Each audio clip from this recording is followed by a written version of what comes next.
Hello, and I'm here at you guys with a Kyosho. It's a Kyosho Nissan GTR. The GTR, said before, is not a car that I particularly like aesthetically speaking. I've always thought it's like a very cool car, but I've never, to be honest, never thought it as like a pretty car, especially considering like compare it to like the R34, 33, 32, 30, like even going all the way back. In my opinion, the Skyline is a great looking car. The GTR, it's really cool, but it doesn't look pretty, if that makes any sense. Well, it makes sense to me. And now after getting this Kyosho model, I'm starting to feel like whether I don't like the car itself, or maybe like just the previous models I've had just never done it justice. I mean, I still don't like it as much as the previous generations of Skylines. Like this Skyline GTR is, in my opinion, better than the R35 GTR, but still, I think this definitely allows me to appreciate, the GTR a lot more. Yeah, this is Kyosho. I love Kyosho. Said it many times. It's like my fifth acquisitions. I don't have that many of them. One, two, three, four, fourth, fifth, something like that. Yeah, this is real good. And strangely enough, my first Kyosho Japanese car, and I just think it's glorious. Before I get to that, though, I'm gonna show you quickly the packaging first. This one actually comes with a proper display. I've asked this question before. It's like specifically for Kyosho, like why give like a really elaborate looking base if you don't really have an acrylic case? And in this case, hey, it actually has both. So this is very similar to companies like Tarmac Works or Inno64. Not as elaborate as those, but I don't mind at all. I'd rather have like the budget go into the model itself than the display. So it's very standard, the insert piece, the screw and everything. Nice acrylic box instead of just a plastic covering.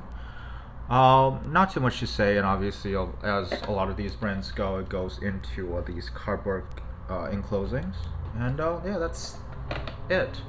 But this is definitely like one of those I would have no problem just keeping the model inside the box. Yeah, let's see if it stacks.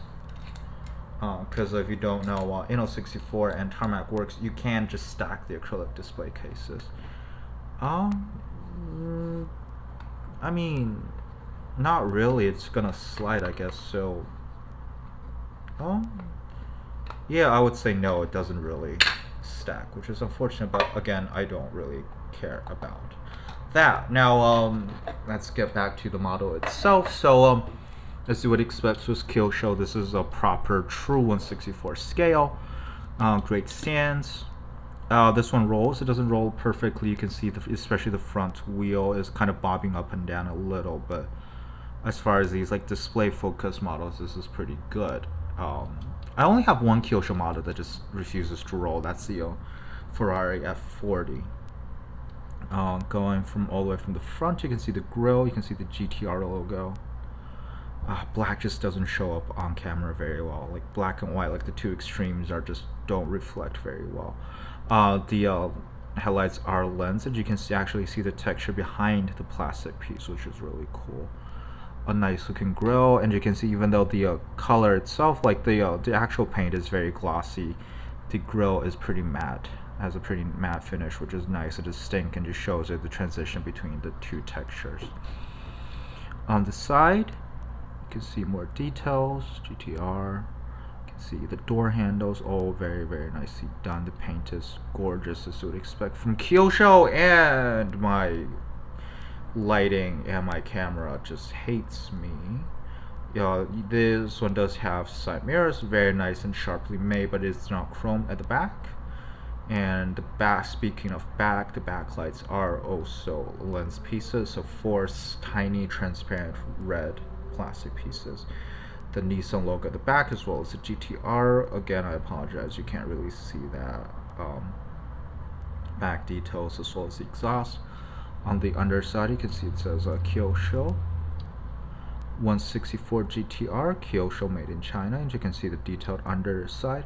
And interestingly enough, this one is riveted instead of screwed, as most Kyosho models are. So if you want to modify the interior of it, it's not going to be very easy. You have to drill this whole thing apart. Now I said like maybe the reason I didn't like the Nissan GTR as much as I do a lot of other supercars might be because of the model quality, and the Kyosho is by and large the best one. The second best one as far as models go would be this Greenlight. The ones I own, obviously, because I'm pretty sure Atomic Limited Vintage will be better, and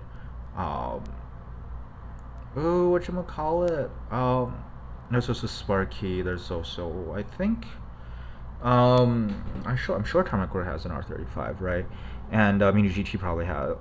They just don't have a like a stock unmodified GTR, which if they do, I would get one to see. They only have Liberty Walk, which I will never get anything for Liberty Walk. I've explained my reasons. And they also have Pandem, which I might be interested, but I still prefer the more stock variants. You can see this is the 2007 one, right, from Greenlight. Hello? No, 2015. Why did I think 2007? I don't know. This is the 2015 version of the Nissan GTR. As you can see, overall it's a very nice casting, especially considering it's like a $5-6 car compared to a Kyosho. It's not perfect. You can see some small print problems. Like if it's like just one solid color, I'm sure it'll be fine. But the complexity of the paint makes it a lot more obvious, and especially the biggest problem being the white paint is a little thin, so you can sort of see the red underneath. See, I said white won't show up well on camera either, but you can see a little bit of the red poking out from underneath. The back lights are printed, although the front lights, as you can see, are lensed. But like side by side, it doesn't look bad at all. They're pretty much exactly the same, except Kyosho will be just sharper overall. I think stance-wise, I think the Kyosho is more accurate as well. It sits a little lower than the Greenlight, but not by much. And in comparison to the Hot Wheels, well, like the Hot Wheels will be not really a model, so like obviously this is unfair. It's a $1 thing compared to the rest. But yeah, size-wise, it's pretty much on 64. There's a couple of issues. First of all, the proportions, as you can see, like especially the front, and it's really obvious if you look at like this size of the grille, and especially the height of the grille. The Hot Wheels one has obviously been messed with.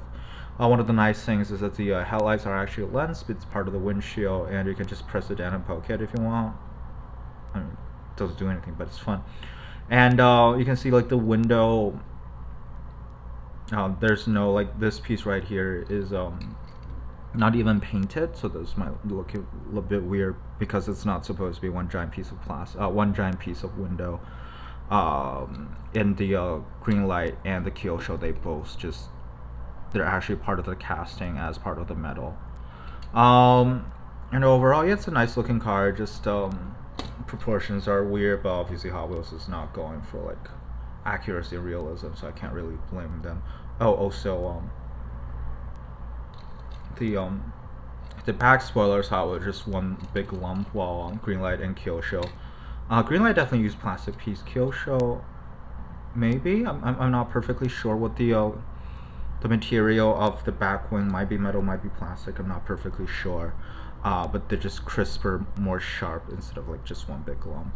But again, you have to take into account the price. But obviously, if Hot Wheels ever made like a premium release of it, it will be the same casting. So I don't think the premium Hot Wheels won't be as nice, especially when there's a Greenlight out there for pretty much the same price. Kyosho and like similarly Atomic Limited Vintage will be a lot more pricey, but they will look much more realistic. Yeah, and overall a great looking Nissan GTR, another great model from Kyosho. I'm extremely happy to get this. That's it for today for the video. Thank you for watching. Goodbye.